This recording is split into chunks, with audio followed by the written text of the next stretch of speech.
when you take away somebody's primary form of self-soothing and coping and their entire way of relating to themselves in the world, and they don't have access to that anymore in a substance, what is the first thing that most people will go to? Your body. Yes, your body, and other people's bodies. Getting sober from substance and then needing to look at the sex and love and codependency. And I think that whole relational package kind of comes together in recovery. Yeah. Because to me, whether it's a process addiction or whether it's a substance addiction, the wound is the same, if not very, very similar. And that's the disconnection we suffered as children, and that disconnect that carried through. And we have to learn whole new rules or whole new ways of connecting with people, because the patterns that we've had have been so damaging to us. I tell my clients, you need to shop some meetings. It's okay to show up and see how it feels and see what you connect with. There's also another S fellowship. It's not huge in the state of Utah. Sexual Compulsives Anonymous. Yeah. And that one is a lot more LGBTQ friendly. And so most of these fellowships have phone meetings.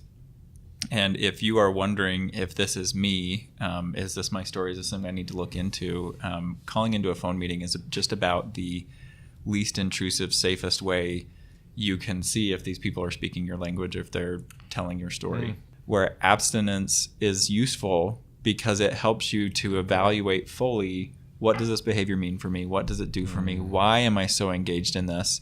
And for a lot of my clients, some of the behavior that they're engaged in, it's not that they necessarily like it or they want it. It's a repetition of their trauma. It is. And Yes. and so in their acting out, they are scarring themselves again and again. And a break from that can help them see the pain that's underneath that. And then if they choose, if they want that behavior to be a part of their healthy sexuality, they can certainly choose that. And they can learn how to engage in it from a place of authenticity and a place of presence, instead of this place of dissociation where they're just showing up to get brutalized again.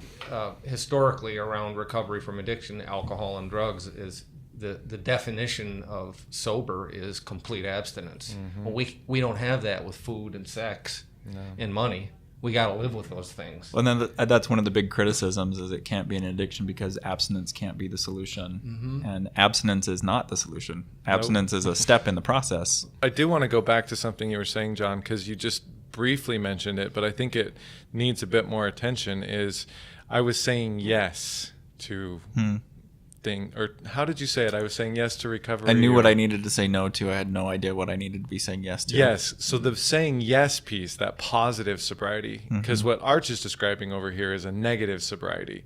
What you touched on there was the positive aspect of that, which most people don't get to for the first 3 to 5 years. And I think a lot of addicts early in recovery will feel like my addiction was saying yes to a lot and recovery is saying no. I think it's actually the opposite, because what drives addiction is we're saying no to vulnerability.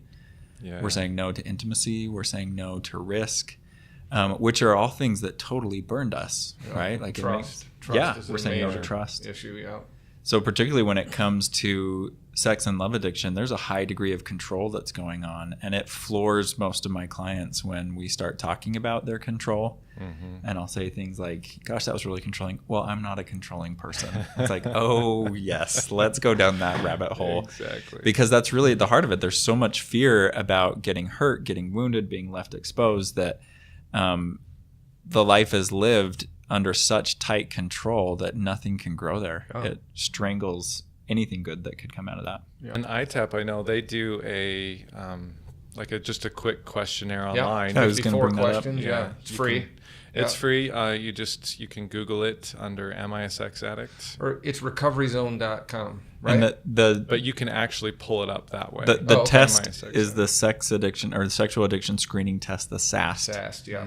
And that I think would be an important point to bring up, Arch, when you were talking. It was making me think, as sex addiction therapists, we're not guessing whether or not people are sex addicts. We actually use very sophisticated assessments.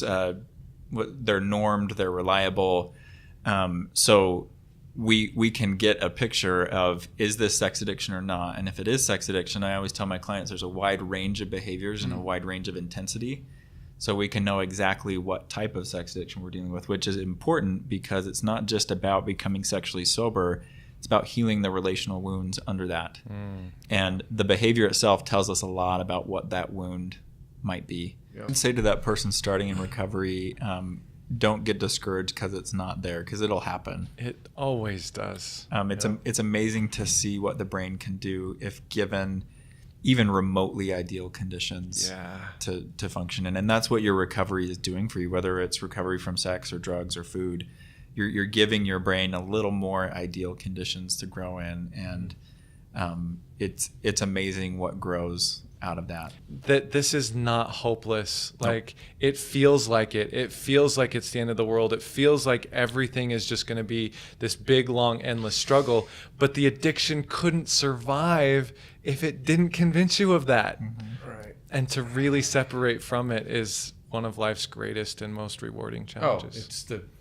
I don't think there are any bigger payoffs than what we're talking about here. We're talking about shifts in meaning and purpose in life.